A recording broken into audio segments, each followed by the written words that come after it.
First reading this morning is from the Old Testament. I will be reading from the Pew Bible, page 530, and I'll be reading chapter 99. The Lord reigns, let the people tremble. He sits enthroned upon the cherubim, let the earth quake.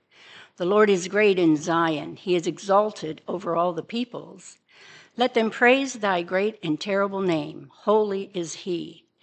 Mighty King, lover of justice, thou hast established equity.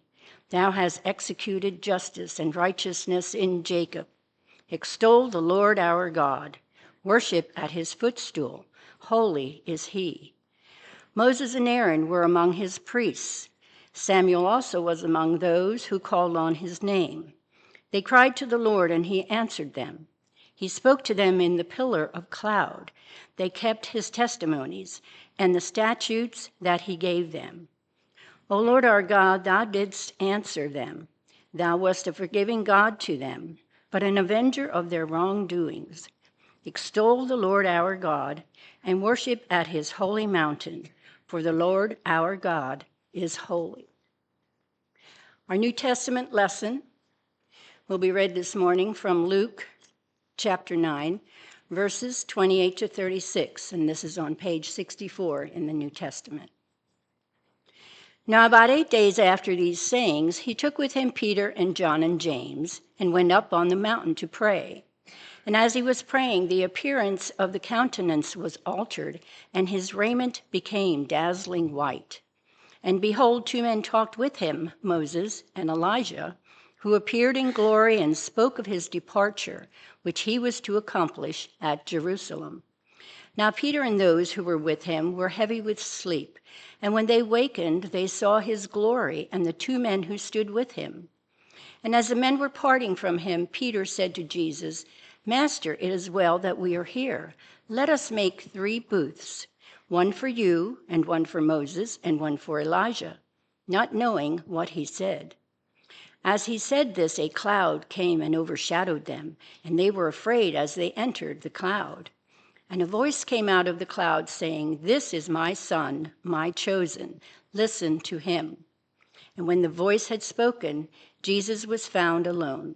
And they kept silence and told no one in those days anything of what they had seen.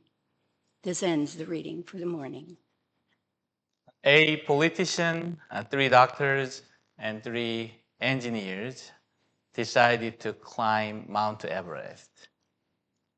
They arrived at the base and began the long journey to the summit of the tallest mountain on Earth. The climb was harsh, so they had to stop many times to rest and pull each other up.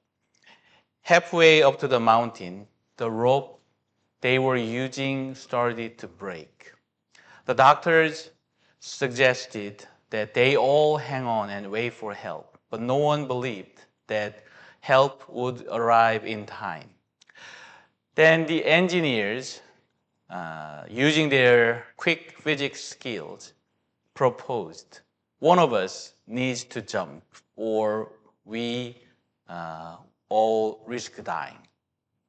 But no one willing to take that jump of faith. Then the politician sighed deeply and said, You all contribute so much to society. Doctors saved countless lives, and engineers create innovative solutions. But what am I? A useless politician.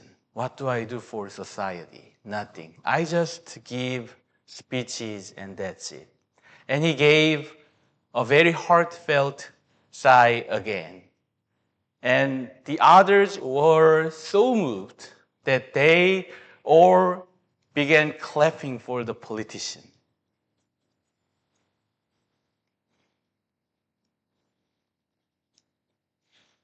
In today's passage, we witness another mountain experience, the Transfiguration. Jesus takes Peter, James, and John up a mountain to pray.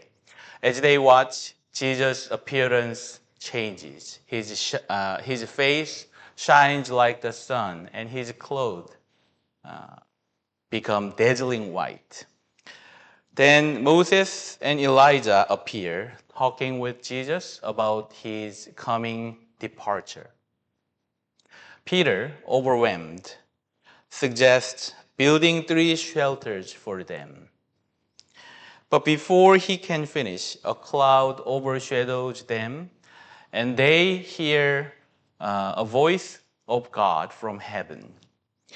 The transfiguration was not just about revealing Jesus' divine glory. It was also about God's command to listen to Jesus, to take his words seriously and obey him fully. As we explore today's passage, I hope we discover why we have to listen to Jesus and how we can cultivate a heart of obedience. The voice from heaven was clear. In verse 35, it says, "This is my son, whom I have chosen. Listen to him." This moment was no ordinary experience. It was a divine declaration, affirming Jesus as the ultimate revelation of God. But why does God command us to listen to Jesus? What makes his word so essential? Moses and Elijah appeared on the mountain, representing the law and the prophet, which had guided Israelites for centuries. Yet, when the voice of God spoke, it was not to reaffirm the old, but to direct attention to the new. Listen to him was a divine proclamation that Jesus is the fulfillment of everything the Old Testament pointed toward. Hebrews chapter 1 verses 1 through 2 makes this clear. In the past, God spoke to our ancestors through the prophets at many times and in various ways. But in these last days, he has spoken to us by his Son. This event was so powerful that Peter later recalled it as absolute proof of Christ's majesty. In 2 Peter chapter 1, verses 16 through 18, he says, "We were eyewitnesses of his majesty. He received honor and glory from God the Father when the voice came to him from the majestic glory, saying, 'This is my Son, whom I love. With him I am well pleased.' We ourselves heard this voice that came from heaven when we were with him on the sacred mountain." But to truly grasp the significance of God's command to listen to him, we must consider what happened just before the transfiguration. In Luke chapter 9, verse 20, Jesus asked his disciples, "Who do you say that I am?" Peter made a significant confession of faith, declaring Jesus to be God's Messiah, the Christ of God. It was a bold and powerful statement.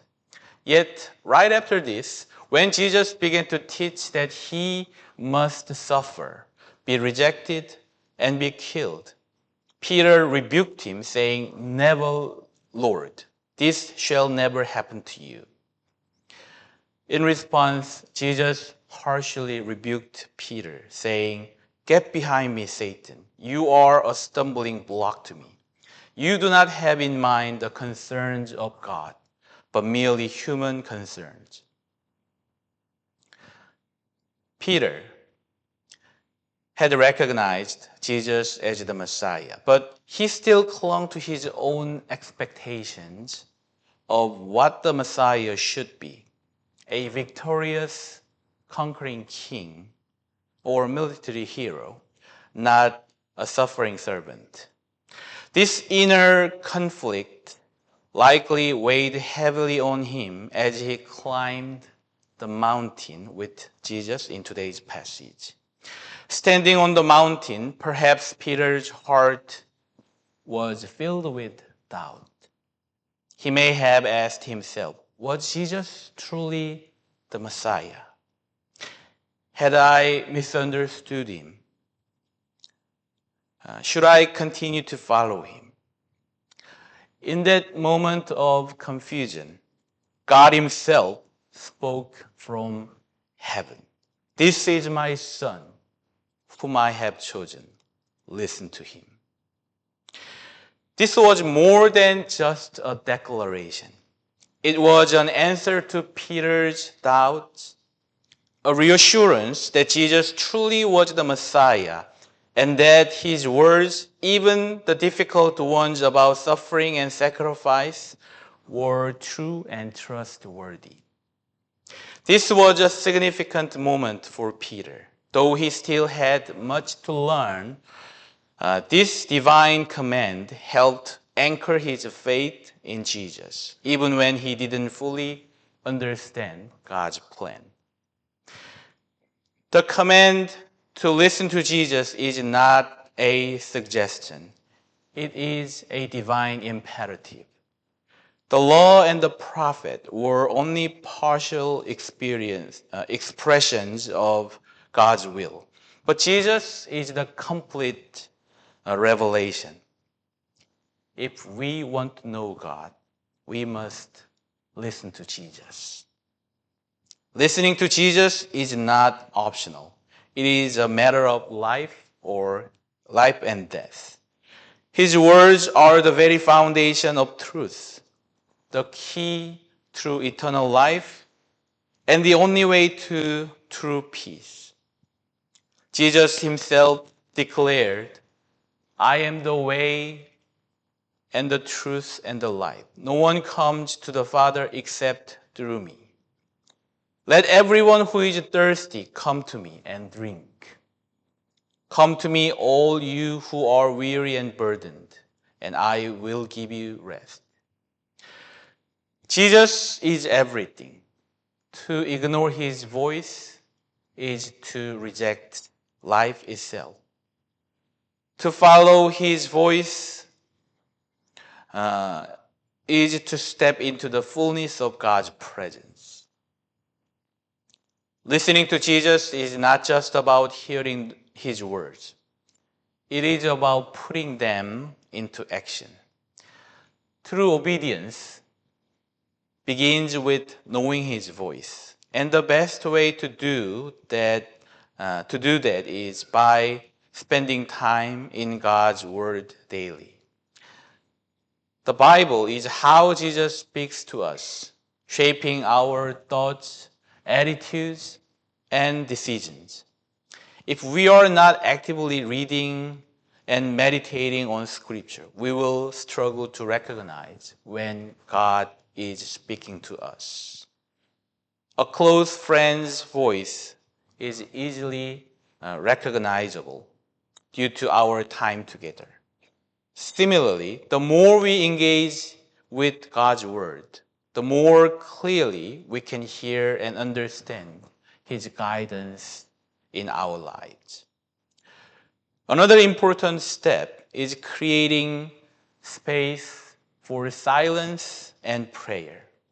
If our lives are constantly filled with noise, whether from work, entertainment, or distractions, it becomes difficult to hear the still, small voice of God. Setting aside daily quiet time for prayer and reflection allows us to tune into His guidance. In these moments, we can ask, Lord, is there an area where I am resisting your voice? Obedience starts in the heart. And when we take the time to listen, God will reveal His direction and correct us when we need it. Finally, obedience requires action. James chapter 1 verse 22 warns us, but don't just listen to God's word. You must do what it says. Otherwise, you are only fooling yourselves. Faith without action is incomplete. Sometimes obedience is difficult or costly, but we are called to step forward in faith. A powerful example of this is missionary Jim Elliot. He listened to God's call to share the gospel with the Auca tribe in Ecuador. Despite their reputation for hostility, Jim and his fellow missionaries made contact, only to be tragically killed. Many saw this as a failure, but in his journal, Jim had once written, "He is no fool who gives what he cannot keep to gain what he cannot lose." The story didn't end there. Jim's wife, Elizabeth Elliot, later returned to the same tribe, forgave them, and shared the gospel. In time, many, including those who had killed her husband, came to Christ. Jim's obedience, though costly, led to an eternal impact. When we listen and obey, we trust that God's plan is greater than our fears, and He will use our obedience for His glory. The Transfiguration reminds us of who Jesus is, the Son of God, the fulfillment of God's plan, and the one with the eternal words of life. As we reflect on today's passage, let's take a moment to ask ourselves, am I actively listening to Jesus? Is there an area where I have been ignoring His voice? And what step of obedience is He calling me to take? Just like Jim Elliot, true faith requires trust and action. If we listen and obey, God's glory will shine through our lives. May we be people who listen, trust, and follow Jesus wholeheartedly. Let us pray together.